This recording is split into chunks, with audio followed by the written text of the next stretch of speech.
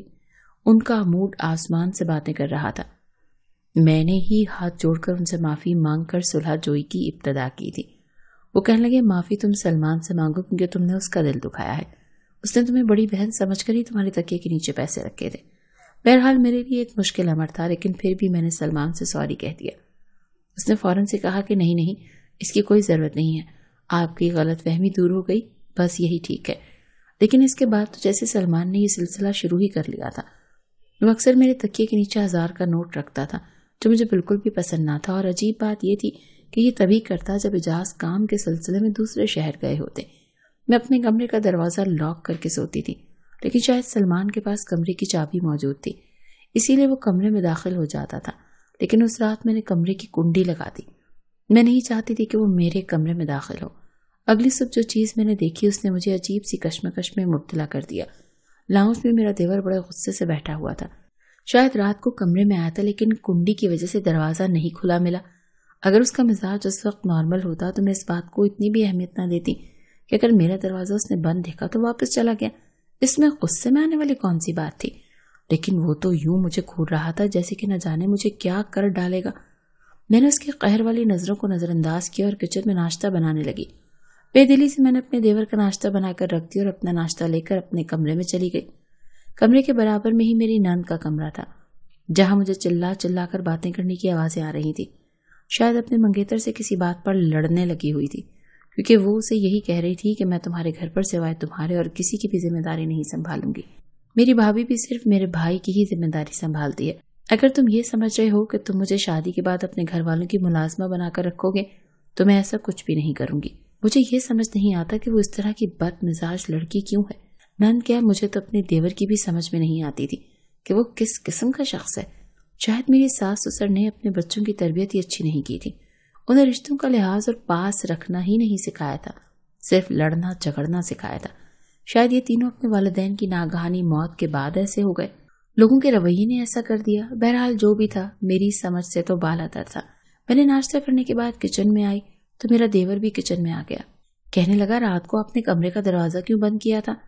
کہ اب بھی آپ کو مجھ پر شک ہے؟ یہ میرے کردار پر شک ہے؟ میں نے اسے کوئی بھی جواب نہیں دیا اور چپ چاپ سبزی کاٹنے لگی۔ وہ میرے سامنے آ کر کھڑا ہو گیا، کہنے لگا میں آپ سے پوچھ رہا ہوں۔ میں نے کہا میں تمہارے کسی بھی سوال کا جواب دینے کی پابند نہیں ہوں، اور نہ ہی تم مجھے پیسے دینے کے پابند۔ مجھے تمہارے پیسوں کی واقعی کوئی ضرورت نہیں ہے۔ بات رہ گئی تمہارے کردار کی، تو مجھے یہ اچھا نہیں لگتا کہ میرے سوتے ہوئے کوئی میرے کمرے میں آئے، وہ جس مرضی نیت سے آئے، لیکن یہ عمل غیر اخلاقی ہے۔ میری بات سن کر وہ وہاں سے باہر چلا گیا۔ 2-3 دن بعد اعجاز بھی واپس آ گئے تھے۔ سامنے ہی افشا نے یہ دھماکہ پھوڑ دیا کہ وہ اپنا رشتہ عمر سے ختم کر چکی ہے، وہ اس سے شادی نہیں کرے گی۔ یہ سننا تھا کہ اعجاز کو غصہ آنے لگا، کہنے لگے یہ تیسری منگنی ہے جو تم توڑ چکی ہو۔ افشا تمہارے ساتھ مسئلہ کیا ہے کہ ساری زندگی یہیں بیٹھنے کا ارادہ ہے؟ اعجاز نے غصے سے یہ کہا تو کہنے لگی تو تمہارے سر پر نہیں بیٹھوں گی، میں نے سوچ لیا ہے کہ میں نوکری کروں گی۔ اعجاز تو اپنے دانت ہی بھینچ کر رہ گئے۔ افشا بےحد بدتمیز تھی اور مجھے حیرت ہوتی تھی کہ سلمان اسے کچھ بھی نہیں کہہ رہا تھا۔ وہ جو بھی کہتی تھی سلمان کہتا ہاں وہ ٹھیک کہہ رہی ہے۔ اب بھی یہی ہوا۔ وہ اعجاز سے کہنے لگا افشا غلط نہیں کہہ رہی ہے، یہ عمر جو ہے نا یہ اسے ملازمہ بنا کر رکھنا چاہتا ہے کہ افشا اس کے ماں باپ کی بہن بھائیوں کی خدمت کرے، گھر کے سارے کام کرے، کوئی ملازم تھوڑی ہے۔ عمر سے تم بات کرو، اگر تو افشا کو اپنے ساتھ دبئی لے جائے پھر تو ٹھیک ہے، ورنہ تم رشتہ توڑ ڈالو۔ یہ سن کر اعجاز کہنے لگے کہ رشتے ہونا اور توڑ دینا تم لوگوں کے لیے مذاق ہے، پہلے 2 رشتے بھی اسی وجہ سے ٹوٹے ہیں، بڑی مشکل سے برادری میں ہمیں یہ رشتہ ملا تھا، اور عمر کے گھر والے پہلے ہی کہہ چکے تھے کہ افشا شادی کے بعد عمیر کے ساتھ دبئی نہیں جائے گی۔ اگر افشا کو اعتراض تھا تو اس وقت کہتی، اب جبکہ 3-4 ماہ بعد شادی ہے تو افشا نے خود ہی رشتہ بھی توڑ لیا، یہ کیا طریقہ ہے؟ یہ کہنا تھا کہ افشا پھٹ پڑی، کہنے لگی میں جانتی ہوں تم کس کی زبان بول رہے ہو، یہ جو میسنی بنی بیٹھی ہے نا تمہاری بیوی، یہ سب تمہارے کان میں اسی نے بھرا ہے، سارا زہر گھول کے رکھ دیا ہے تمہارے کان میں میرے خلاف۔ میں نے تو اس کی باتیں سن کر حیران ہی رہ گئی، مجھے تو کسی بات کا علم تک نہ تھا، یہ تک معلوم نہ تھا کہ وہ خود ہی اپنی منگنی اور رشتہ توڑ چکی ہے، نہ ہی اعجاز نے مجھ سے کبھی اپنی بہن بھائیوں کی اس طرح کی باتیں کی تھی، لیکن بلا وجہ ہی میں بری بن گئی تھی۔ کہنے لگے کہ میں نے اپنی بیوی کو اوقات میں رکھا ہے، میں اس سے تم لوگوں کی باتیں نہیں کرتا، اور تم بھی اتنی بڑی نہیں ہوئی کہ تم اپنے رشتے خود ہی توڑتی پھرو۔ عمر سے کہوں گا کہ وہ آ کر تم سے شادی کر لے، لیکن افشاں بفر کر رہ گئی۔ کہنے لگی میں اس کے گھر میں نہیں رہوں گی، مجھے اس کے ساتھ دبئی جانا ہے، اور اگر اس بات پر تیار نہیں ہوتا تو میں یہ شادی نہیں کروں گی۔ وہ یہ کہہ کر اٹھ کر اپنے کمرے میں چلی گئی۔ سلمان بھی کہنے لگا کہ تم افشاں پر زبردستی نہیں کر سکتے۔ اجاز کہنے لگا کہ تم زیادہ اس کی طرفداری مت کرو، اس طرح سے کبھی بھی اپنا گھر نہیں بسا سکے گی۔ سلمان اجاز کی بات سمجھے بغیر اپنے کمرے میں چلا گیا، لیکن مجھے اجاز کی بات ٹھیک ہی لگی تھی۔ میں نے جب اجاز سے اس بات کی وجہ پوچھی تو وہ کہنے لگا کہ جب ماں باپ سر پر نہ ہوں تو بہن بھائی اپنی منمانیاں کرنے لگتے ہیں۔ شروع سے ہی میرے والدین کی لاڈلی تھی اور ان کے انتقال پر وہ زیادہ ہی خود سر ہو گئی ہے۔ عمر ایک سمجھدار لڑکا ہے، میں نہیں چاہتا کہ اس کا رشتہ ٹوٹے۔ اجاز بہت پریشان تھے۔ میں نے سوچا کہ مجھے ہی اس بات کا کوئی حل نکالنا چاہیے۔ میں نے یہ بات محسوس کی تھی کہ افشاں اجاز سے زیادہ سلمان کی بات مانتی ہے، اسی لیے میں نے سلمان سے ہی بات کرنے کا فیصلہ کیا۔ ایک رات جب اجاز سے شہر کام کے سلسلے میں گئے تھے تو سلمان میرے کمرے میں پیسے رکھنے آیا۔ 10,000 تکیے کے نیچے رکھے۔ میں فوراً سے اٹھ بیٹھی اور بیٹھ کے سائڈ پر رکھے لیمپ کو جلا دیا۔ مجھے جاگتا دیکھ کر وہ کچھ متذبذب سا ہوا تھا۔ شاید اسے لگا کہ میں اس پر چیخوں چلاؤں گی، لیکن میں نے ایسا کچھ نہیں کہا۔ میں نے کہا مجھے تمہارے ان پیسوں کی ضرورت نہیں ہے، مجھے پیسے دینے کے بجائے تم اپنی بہن کو عقل دو، وہ تمہاری بات مانتی ہے، اس کا گھر بسنے دو، اسے سمجھاؤ، وہ زندگی کو سمجھوتے کے ساتھ گزارے۔ میں اس گھر کے سارے کام کرتی ہوں، کھانا بھی بناتی ہوں، بس میں نے ایک دن نہیں بنایا تو افشاں کو کتنا برا لگا تھا، تمہیں بھی برا لگا تھا، حالانکہ تمہاری حرکت بالکل غیر مناسب ہے، لیکن پھر بھی میں نے تمہاری یہ بات بھی برداشت کرنے کی کوشش کی کہ مجھے اجاز کے ساتھ گھر بسانا تھا۔ تمہاری بہن کو بھی کمپرومائز کرنا پڑے گا، تبھی وہ زندگی گزار سکے گی، اور اگر تم اسے سمجھاؤ گے تو وہ ضرور سمجھے گی۔ میری بات خاموشی سے سن کر سلمان کمرے سے باہر چلا گیا۔ اس کے بعد میں نے افشاں کے رویے میں واضح فرق محسوس کیا تھا۔ سلمان شاید اسے روز یہی بات سمجھاتا تھا، اسی لیے اس نے شادی سے انکار نہیں کیا۔ چند ماہ میں رخصت ہو کر عمر کے ساتھ چلی گئی۔ اس شادی پر ہی میں نے اپنے دیور کے لیے بھی لڑکی پسند کر لی۔ گھر کو بسانے کے لیے سمجھداری سے کام لینا پڑتا ہے، نہ کہ جذبات سے۔ سلمان کو میرے کمرے میں پیسے رکھنے کا مشورہ بھی افشاں نے ہی دیا تھا تاکہ وہ اجاز کو میرے خلاف کر سکے اور میرا بھی گھر خراب کر دے۔ وہ سمجھتی تھی کہ میں بھی اس جیسی سوچ رکھتی ہوں کہ اس کی بہن بھائیوں کے ساتھ بنا کر نہیں رکھوں گی، لیکن افشاں اور سلمان دونوں ہی اپنی شادی کے بعد سدھر گئے، سمجھ گئے تھے کہ رشتوں کو کس طرح سے لے کر چلا جاتا ہے اور کس طرح سے بھابھی کے ساتھ رویہ رکھا جاتا ہے۔ سلمان اپنی اس غلطی کی معذرت بھی مجھ سے کر چکا تھا، کہنے لگا کہ آپ کی بات ٹھیک تھی، میرا یوں آپ کے کمرے میں آنا بالکل ہی غیر اخلاقی حرکت تھی۔ مجھے خوشی اس بات کی تھی کہ تینوں کے گھر بس چکے تھے۔